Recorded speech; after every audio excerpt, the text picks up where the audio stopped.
Alberto Medina preguntó recientemente en la comunidad: ¿por qué dicen que la gente rica no compra casa? Seguramente muchos de ustedes, como yo en algún momento, se han preguntado alguna vez: ¿qué es lo que conviene más? ¿Rentar o comprar? Y para eso vamos a utilizar 3 escenarios. Cada uno de los escenarios va a estar liderado por un personaje que va a ser Ricarla, la famosa Ricarla que algunos de ustedes ya conocen, Gastón, que también ya lo he mencionado antes, y en este caso vamos a agregar un tercer personaje que es Renata. Cada uno de ellos tiene una preferencia diferente de acuerdo a su personalidad y a su propio contexto. Por ejemplo, Gastón prefiere comprar una casa mediante un crédito hipotecario. Renata, en cambio, prefiere rentar, pero Renata no solamente va a rentar porque es muy inteligente. Renata va a hacer una acción adicional que seguramente a muchos de ustedes les va a interesar. Y por último tenemos a Ricarla. Y Ricarla lo que prefiere es construir su propia casa. Ahora bien, este episodio es un episodio que está realizado a conciencia bajo muchos criterios y variables para dar una respuesta lo más objetiva posible, que de eso se trata. Aquí no se trata de imponer un punto de vista, sino de analizar cuáles son todas esas variables que intervienen, o al menos las más importantes que intervienen en una decisión tan importante como es la compra de nuestra casa, que como todos sabemos, comprar una casa representa una de las decisiones más importantes que vamos a tomar en toda nuestra vida financieramente hablando. Bueno, y no solamente financieramente hablando, puede ser la más importante en muchos aspectos, incluso en aspectos emocionales, psicológicos, sociales, culturales, etc.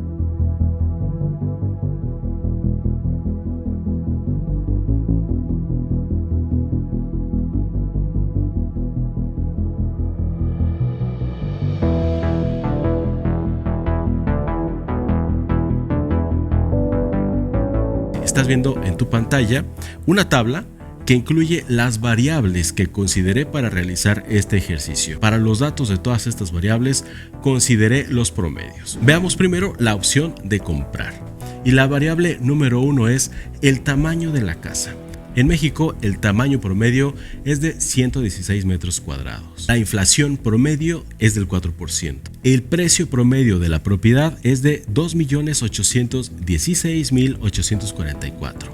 Dando un enganche del 15%, sería de 422.526 pesos. La hipoteca, por lo tanto, nos quedaría de 2.394.317, que es lo que nos prestaría el banco, con una tasa de interés, que es la tasa de interés promedio, del 10.06%. Esta tasa de interés, por cierto, incluye otros gastos como por ejemplo los seguros. Así que este ya es el CAT, o sea, el costo anual total. Y así calculamos que el pago mensual de la hipoteca sería de 26.036 pesos. Y por último, dado que hemos establecido un horizonte a 20 años, el BPN es de 2.796.533. Ese es el valor presente neto de esta inversión considerando inflación y considerando intereses. Esta es la opción de Gastón.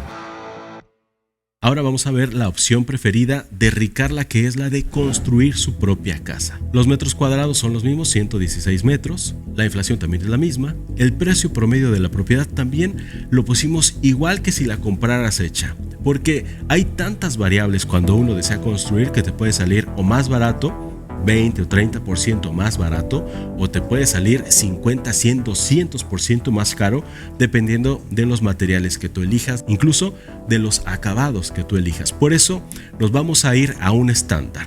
Digamos que tú vas a construir una casa muy similar a la que comprarías hecha, con los mismos materiales, del mismo tamaño, y que te costaría exactamente lo mismo. Y en el enganche también consideramos un 15%, pero en este caso ese 15% lo vamos a utilizar para la compra de un terreno que nos costaría 422.526 pesos, exactamente lo mismo que hubiéramos dado de enganche. Y de ahí nos brincamos hasta el costo mensual de construcción, que es el presupuesto que estamos asignando para construir la casa. En este caso son 50,000 pesos y el tiempo de construcción aproximado va a ser de 4.7 años, o sea 56 meses. Y ahora sí, vamos a ver cuál es su BPN. El BPN a 20 años de construir una casa va a ser de 3.230.668 pesos. Y por último, veamos la opción preferida de Renata. Renata, a pesar de que podría comprarse una casa, no lo va a hacer. Renata prefiere rentar en lugar de erogar esos 422,000 pesos que Gastón erogó para el enganche de su casa, que Ricarla erogó para comprarse un terreno. Ella lo que prefiere es invertir esos 422,000 pesos. El enganche que tendría que desembolsar, prefiere invertirlo en un instrumento de inversión que al menos le brinde el 7% de rendimiento anual. ¿Por qué consideramos el 7%? Porque el 7% es un rendimiento que podemos alcanzar de una manera realista. Aquí estamos siendo lo más objetivos posibles, ¿ok? Continuemos haciendo los cálculos. Para Renata, la renta mensual estimada es de 14,084 pesos. ¿De dónde obtenemos este dato? En México, la renta es aproximadamente el 0.5% del valor de la propiedad. Esto significa que una propiedad de 2,800,000 pesos va a cobrar una renta por esa propiedad de 14,000 pesos. Que ese es precisamente el caso de Renata, porque aunque ella no va a comprar una casa de 2,800,000, sí quiere vivir en una casa que cueste 2,800,000. Y esto es obviamente para igualar las condiciones y los contextos de estos tres personajes en este ejercicio. Y ahora vamos a ver cuál es el valor presente neto de esta decisión financiera.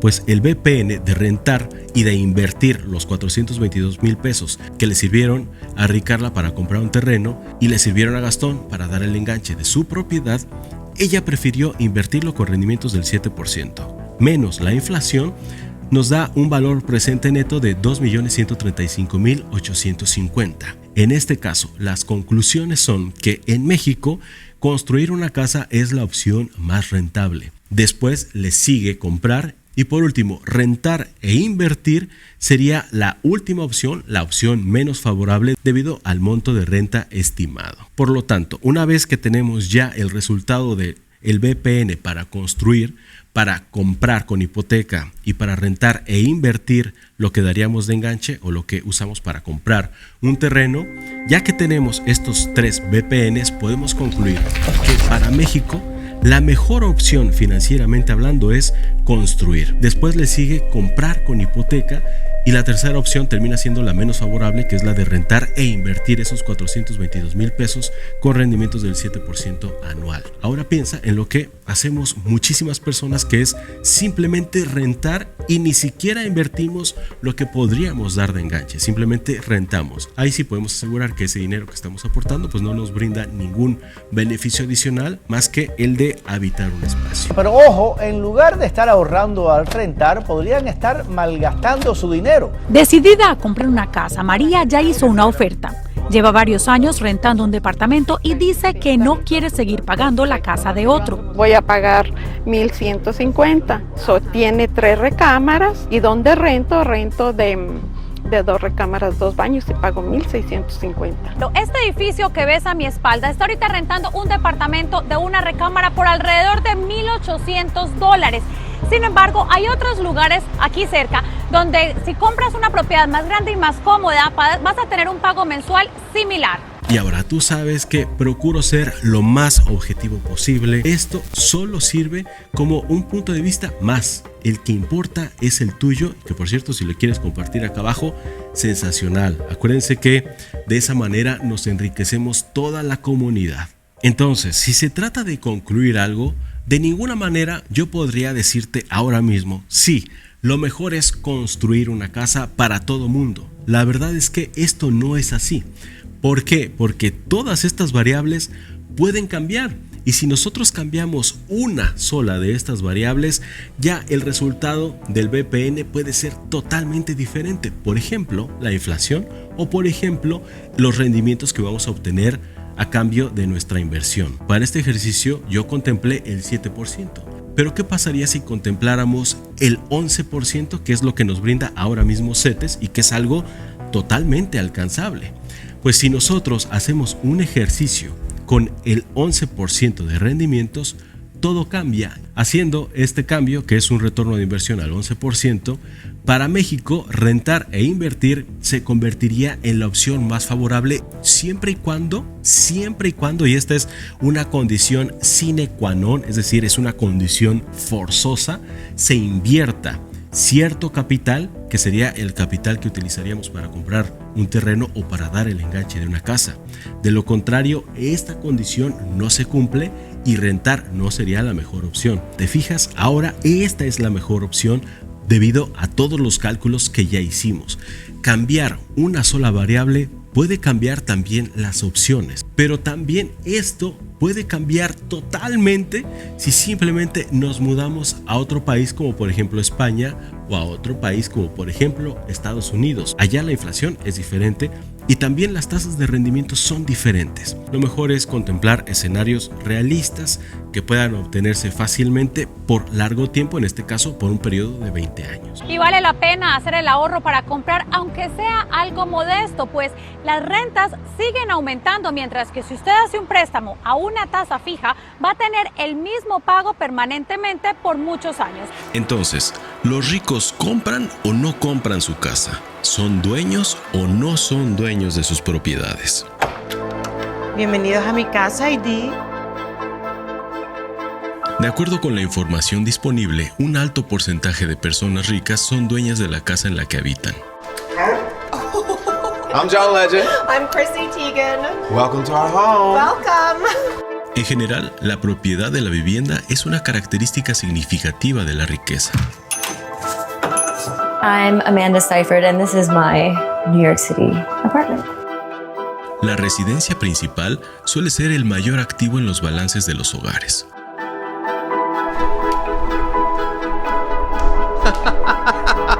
I'm RuPaul, and welcome to our crib. Entre los hogares con riqueza significativa, la propiedad de la vivienda representa una porción considerable de su patrimonio. Hey ID, I'm Demi Lovato. Welcome to my home. Por ejemplo, en Estados Unidos, la mayoría de las personas en el 1% superior de la riqueza son dueñas de sus casas. Welcome to our home. Según datos de la Asociación Nacional de Constructores de Viviendas, NAHB, los propietarios tienen un patrimonio neto mediano significativamente mayor que los arrendatarios. Hey, I'm Vanessa Hudgens. Welcome to my home. Lo que subraya la importancia de la propiedad de la vivienda en la acumulación de riqueza.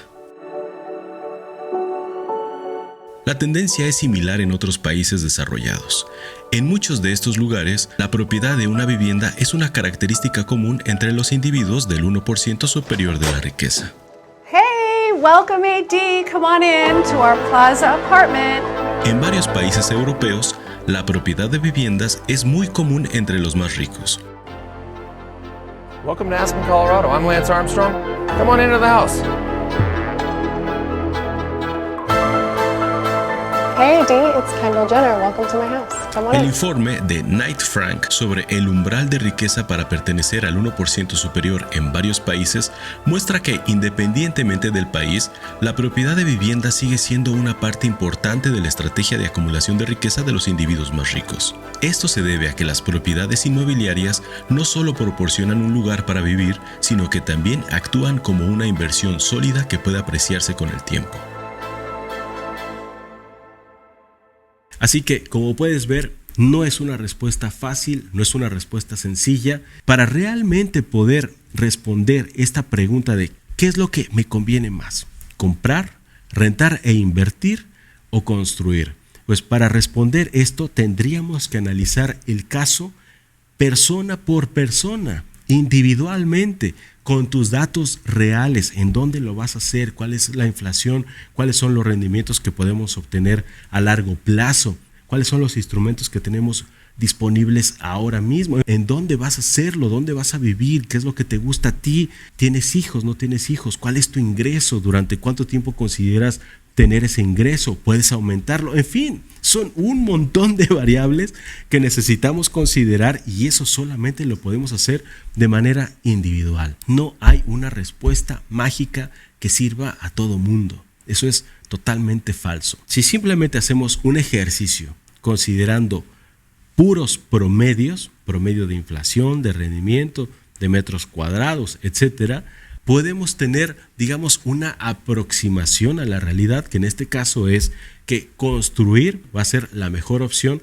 para los tres escenarios. Pero acuérdate que esto puede cambiar drásticamente simplemente modificando una variable como la tasa de rendimiento. Y ahora, hay un factor sumamente importante que no estamos considerando acá y es el nivel de calidad de vida. Y eso es un factor que no se puede contabilizar, no es un factor tangible, es un factor subjetivo, pues eso solamente lo puedes asignar tú. Te voy a poner un ejemplo. Para mí, rentar una casa, y lo hice durante más de 20 años, alquilé y viví en 30 casas. No es mentira, esto es realidad, ya lo he contado en otros videos. Es más, al finalizar este video te voy a dejar ahí en la pantalla final ese video donde hablo de todas las casas que he rentado y cómo me sentí al rentar. Pues para mí y para mi esposa Viri, rentar tantas casas después de tanto tiempo que implicó mudanzas, cambio de estilo de vida, cambio de vida rotundamente en algunos casos, llegó a ser molesto y llegó a mermar nuestra calidad de vida, puesto que no sentíamos que teníamos libertad, aunque inicialmente, pues de alguna manera nos lavábamos el cerebro como mecanismo de defensa, considerando que la mejor opción era rentar, porque algún premio Nobel alguna vez lo dijo, que rentar era la mejor opción financieramente hablando, y entonces nos guiamos por ahí hasta que realmente nos sentimos muy incómodos, y en especial porque el estrés que genera estar pagando renta puede ser un estrés sumamente elevado, o puede ser que no tengas ningún estrés de rentar una vivienda. Si el monto de renta equivale a un 5% de tus ingresos, pues a ti te va a dar risa estar pagando renta. Pero si el monto de renta equivale al 50% o 60% de tus ingresos, como es el caso de muchas personas en muchos países, no solamente en México, entonces sí, el monto de renta es un factor relevante que influye directamente en tu calidad de vida y en tu nivel de estrés. Y lo mismo sucede cuando compras una casa mediante hipoteca. El estrés puede ir de muy bajo a medio o sumamente elevado dependiendo del monto que estés pagando mensualmente. Si tú pagas una hipoteca y la hipoteca es del 5%, te ríes, ¿verdad?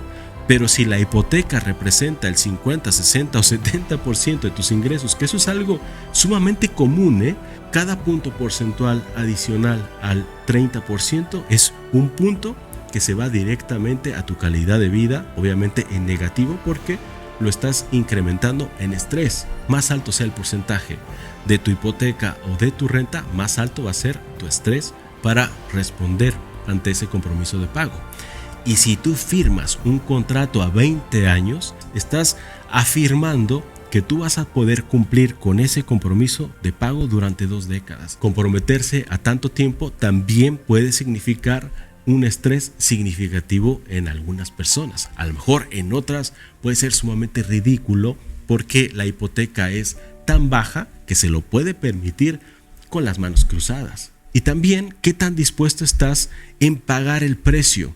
Cada una de estas opciones tiene un precio. Si tú decides rentar e invertir, acuérdate, finalmente vas a estar sujeto a las condiciones de alguien más, que es el propietario de esa casa o de ese departamento. Si te va a permitir vivir ahí con mascotas o si no, si te puede permitir vivir allí con niños pequeños o no, si te permite modificar el ambiente, ya sea pintándolo o haciendo cualquier modificación o no, no lo puedes hacer libremente porque no es tu propiedad. Y eso puede ser molesto para muchas personas y estresante también para otras personas. Si tú decides construir, también vas a vivir una etapa de estrés, que ese es el precio que estamos pagando.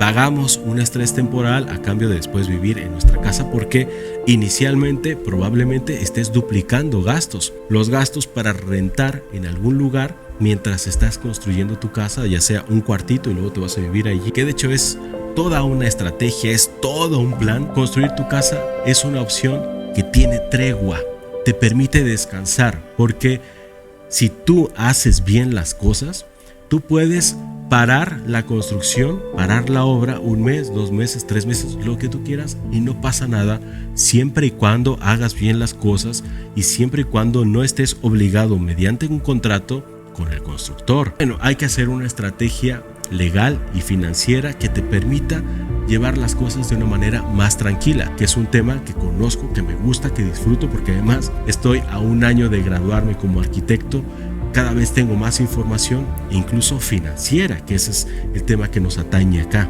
Así que como puedes ver, no es una respuesta que se responda así de facilito y considerando que la misma solución le puede servir a todo mundo. Pero me gustaría que aquellas personas que sean del team Ricarla o que sean del team Gastón o que sean del team Renata se manifiesten y digan por qué prefieren a Ricarla, a Gastón o a Renata, porque seguramente ustedes se identifican porque han realizado así las cosas.